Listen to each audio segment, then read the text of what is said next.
Mates, it's one day until the return of FPL. Oh my god, I'm so excited and I'm very happy to be doing the Game Week 30 plus Game Week preview video. So quickly, I do want to apologise for recording this video so close to the deadline, but hopefully that means we've got more accurate information, and also you could probably see from my channel that there's been loads of other stuff, so plenty to keep you going until now. But it's time for the Game Week 30 plus preview. So we're going to be going over quickly some tactics, some double Game Week essentials, my latest free hit draft, and then I'm going to be going through some captain options at the end of the video as well, so make sure you do stay tuned to that. So I reckon we go straight into it. Okay, so first of all, tactics going into this game week. So there's a few tactics, and it's really going to be dependent on around whether you have chips left to play or not. And I do think in this particular game week there are some objectively good and bad tactics, and there is a best way of playing. So I would say the best way is if you have your wild card. So if you have your wild card, you've probably heard this before, but if you have your wild card, you're going to want to bench boost this week. You're going to want to use the unlimited transfers that you have at your disposal right now to fill your team up with as many good bench boostable players as possible. Like, just fill it up with double game week players. Just take the risk, just go for it. And then next week you're going to have 1 week's worth of data, or 1.5 weeks if you count double games, of what players are going to be playing, what players are looking good, what players are looking sharp, and you can stick them in on your wild card next week. So that is the ideal scenario that you can find yourself in right now.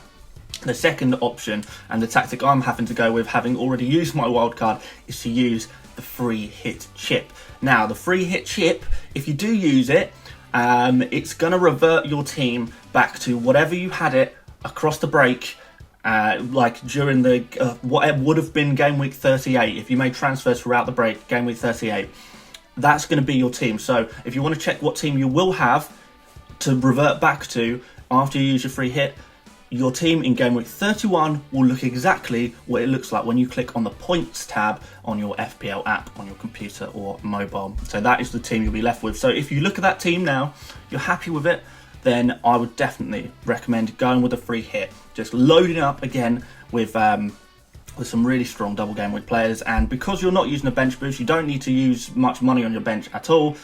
So you can really go for it, pick the best players, really attack these fixtures and start off with a bang. And yeah, I'm really excited to be doing that. I will be talking a little bit about my free hit draft in a little while, so yeah, just wait for that. Finally, if you don't have any of those options, you're not happy with your pre-coronavirus team, you've not got chips at your disposal perhaps, then just use your transfers. There are a couple of players who I think you do need to have this week. Even if you want to transfer them out at a later date, you are going to have to bring in these players, and if you don't, you're going to be finding yourself in a difficult position compared to some of your rivals. I think overall, because a lot of people won't be coming back to the game, everyone should be seeing green arrows if you're an active player. But if you're going up against sort of the top players, you're in a top percentile, maybe you want to beat your rivals in your mini leagues who are still playing, you are going to have to make some sacrifices, I'm afraid, and bring in some big dogs for the double. So let's go through those quickly. So I think this is at an absolute minimum. What you're going to need is Kevin De Bruyne. Don't go without Kevin De Bruyne, no matter what you're doing. I'm preaching to the choir a little bit here. I know most active players will have De Bruyne in their team, but do not go without. Don't even think about it. Don't try and get clever with it. Just don't bother. Just stick him in your team. You've got to do it. Next up is Aubameyang. I like Aubameyang because you can take him forward to the next fixtures as well. He has got good fixtures to come still. So he's a player who you can bring in and not have to worry about transferring out necessarily. And definitely have one Sheffield United defender or goalkeeper, being Henderson. Henderson I don't think I'd want to keep long term, so perhaps not him, but do bring in a Sheffield United defender, probably Stevens, possibly Lundstrom if you've got him and we're going to find out he starts, then I think we should be going for him as well. And then aside from that, you're going to be wanting to look at potentially Aymeric Laporte, potentially Sterling, potentially Aguero, although Aguero's a little bit more difficult to get in your team, I understand, because he's quite expensive. Do what you can. if you're going to be stuck with these players, do have a think about what players you'll be willing to keep. And I would say Aubameyang, De Bruyne, and one Sheffield United defender you should definitely do, and you can get away with keeping them for a little bit longer as well. So have them, or you're gonna lose. I've warned you now. I've warned you now. So let's have a look at my latest free hit draft. Now I'll preface this by saying I did release a free hit draft video. I warned you in that video that I was likely to make changes, and if you've been following my Twitter, you'll know that I've been making changes pretty much every day to my initial free hit draft. The initial free hit draft that I've got on screen right now is still valid. It's still definitely valid, but and it's got a few differentials in there as well, which I like, but it's a little bit safe, I feel, for my liking, and I have decided to go absolutely mental and actually attack these fixtures. So let me just bring my free hit team up here and talk about it a little bit. So this is my current draft. I'm probably going to go with this. You can ignore the players who are quite obviously bench fodder for now, because I might be upgrading them. I do have a little bit in the bank. So we've got Leno in goal. Likely to get lots of saves. He's already second for saves in the league, and he's going to be taking a lot of shots from City, potentially from Brighton as well. Not sure. Brighton do create a couple of chances, so he could get some save points there. But because he's got a double game week there, you know, there's a possibility for one clean sheet, and you're playing the odds, because we think that this game week is going to be not that many clean sheets really. So yeah, spread the risk by going for double game week players in defensive positions, and as you can see, that's exactly what I've done in defence here. So I've kind of covered all bases in the Sheffield United defence. I'm tripling up, absolutely attacking these fixtures, really going all or nothing, which I love. I'm really excited to do it. Stevens, he's obviously the attacking left back, the most likely to get attacking chances of the actual defenders, so he's going to look really good there. I've got O'Connell to cover your centre back options, so you know, you've got set pieces coming in and stuff. O'Connell's going to be either knocking them onto another player to finish off, either scoring the headers himself from set pieces, because we do know that Aston Villa and Newcastle will concede a lot of big chances from set pieces. So it's going to be really important to get a player in there that is going to be attacking those set pieces and getting the returns. So you could even look to midfield for that option, but I do prefer the triple up in defence. As I say, it's super aggressive. I mean, if you get these three players who all get clean sheets across 2 games, that's instantly, let me work this out in my head quickly, 36 points for playing and getting the clean sheets if they get no yellow cards. And then you've got goals and assists and bonuses on top of that, so it's a minimum of 36 points across 2 clean sheets. Don't think it's going to happen, but it's a very mouth-watering prospect. I've got Lundstram in there, sort of, I don't want to say temporarily, but I think I'm going to check for early team news on Sheffield, which I definitely recommend you doing, checking for early team news.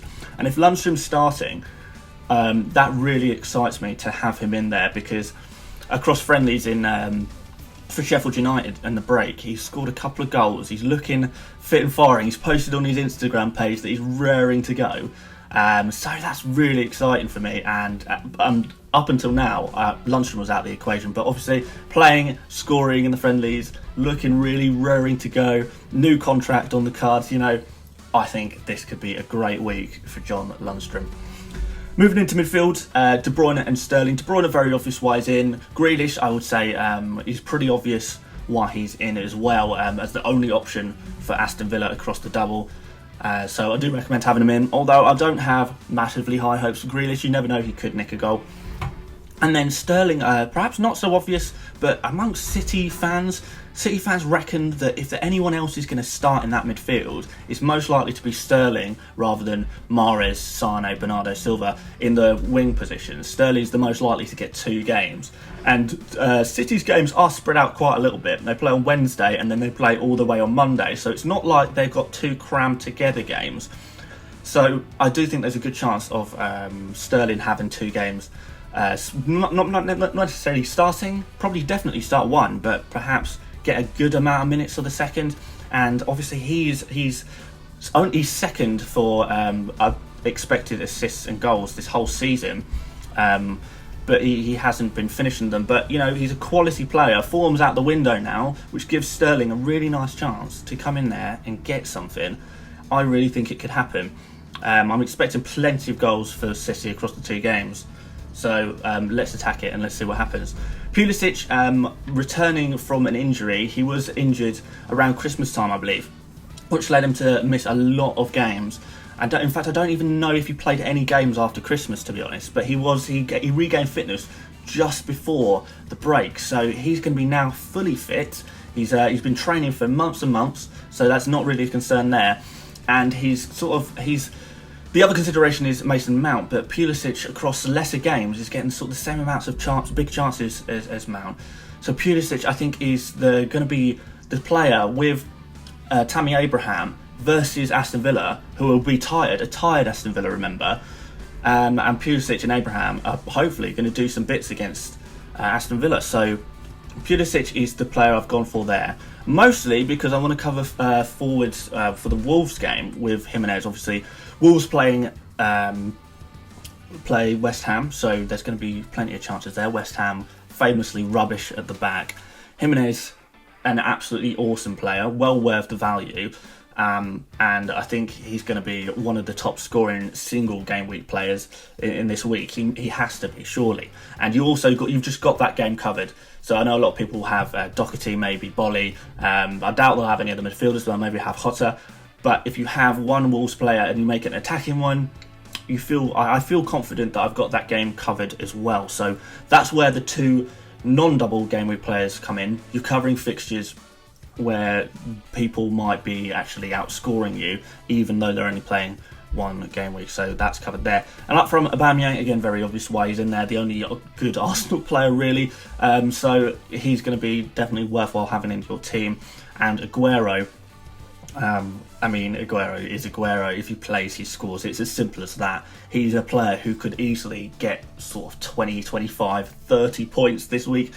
Not saying it's going to happen. It's probably pretty unlikely, but there's that chance with Aguero, and he's a genuine captaincy option.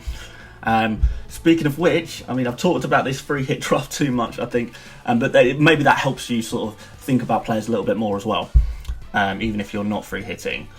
So let's go on to the captains then. So my top captaincy pick is Kevin De Bruyne. Pretty obvious why. Scored all those points against Arsenal. I think 19 points against Arsenal on the reverse fixture. He's the second most nailed player in the Manchester City side after Ederson, so you expect him to start both games. So you've maximised that really. He gets more points for goals than a forward, so that's obviously something you really need to be considering, especially if you're sort of going up against Aguero, who's my second pick. De Bruyne will get more points for goals, but Aguero more likely to get goals, maybe. The problem is he won't be starting both games, but as I say, his ceiling is so high, he really could be in for a haul, and that's why although De Bruyne is the sensible pick, De Bruyne will be by far the most captain player this game week, there's no doubt about it, which does make Aguero a bit of a differential if you can either get him in or already have him. Aguero is going to be a slightly differential against De Bruyne and has a much higher ceiling, so it's a risky one. And since I've set my team up fairly risky anyway, I think I might keep going all in and have Aguero as the captain. The other option I've got down here is Aubameyang. Because he's Aubameyang, he's got 2 games, so you're capitalising on the double. I think there's minimal risk that he doesn't start both games, but I think he probably should. And as always with Arsenal, if the goals are coming, and if there is goals, then it's going to be coming from Aubameyang. There's not really many other places where Arsenal have goals coming from. Other captaincy options are... I don't know if you'll like this one. Sterling, again, risky because he's not done much across the season, but as I say, form is out the window now. It's all about pure quality, and we know Sterling is an absolute quality player. As I said, the City fans reckon there's a good chance in playing both games as well, so that is another real differential option there. And then this is a really interesting one, John Lundstram. Now, if the Sheffield United team news comes out and Lundstram's starting, could he get a couple of goals against Aston Villa? Absolutely. Could Sheffield United get a clean sheet against Aston Villa? Absolutely. So already we're sort of talking like up to 20 points from one game, and then he's got another game to potentially play. So just on that alone, I think that's a real consideration because Lundstram is genuinely one of Sheffield United's top goal-scoring players. So if there's going to be goals, which you expect there to be against a leaky Aston Villa defence, could it be Lundstram getting them if he's starting? I think so. So that is a captain choice you can pick if you want to take a real risk. But if it comes in, you're going to be talking to all your mates and absolutely be on top of the world, gloating that you picked the outside John Lundstram captain pick. It's legend status amongst your group chats. I guarantee you that. So that's pretty much it. The final tips I can give you for this game week is be very cautious about Arsenal midfielders. I know a lot of people attempted to stick in Pepe, Ozil for a 1 week punt. The stats are not, they don't look good for either of those players. The performances up until now have not looked good. So these are real risks. And people might say, oh, it's a 1 week punt, it's a double game week. It could happen. But, I don't even know if it will be a double game week for these players because there's such a short period of time between the two Arsenal games. Is Pepe, are they going to be playing both games? I would doubt that. I think Pepe is going to share minutes with Reece Nelson. Ozil could share minutes with Willock, Ceballos. So to expect that they'll be playing both game weeks and that's why it's worth a punt, I'm not sure there's so much logic there. I'd be more comfortable going with someone like Pulisic or Mason Mount, or perhaps, if you can afford it, a Liverpool midfielder or an extra City midfielder if you haven't got one already. I think I'd rather go in that direction personally. And that's saying that as an Arsenal fan as well. I'm not confident at all and I'd rather not take that risk. So, that is basically it. That's it for this game week's preview video. Plenty more videos to come as always. I do want to say a massive thank you to all of the support on the channel recently. All the new subscribers, likes, views, this, that and the other. It's been brilliant. My subscriber count has literally doubled in the last week, which I couldn't be any happier about. So I'm really pleased. Thank you so much for all your support and comments and stuff. I'm replying to all comments, all advice asking and stuff. And the same on Twitter as well, both publicly and privately. So yeah, do keep that up guys because it's absolutely awesome. So yeah, I'll stop waffling on now because I'm sure you are excited to watch some more videos, take in some more information, make some more final tinkers to your team. So that's it. Good luck to everyone this game week. I'm sure we're all going to smash it, so I'm really excited. And I look forward to seeing you guys on the next video.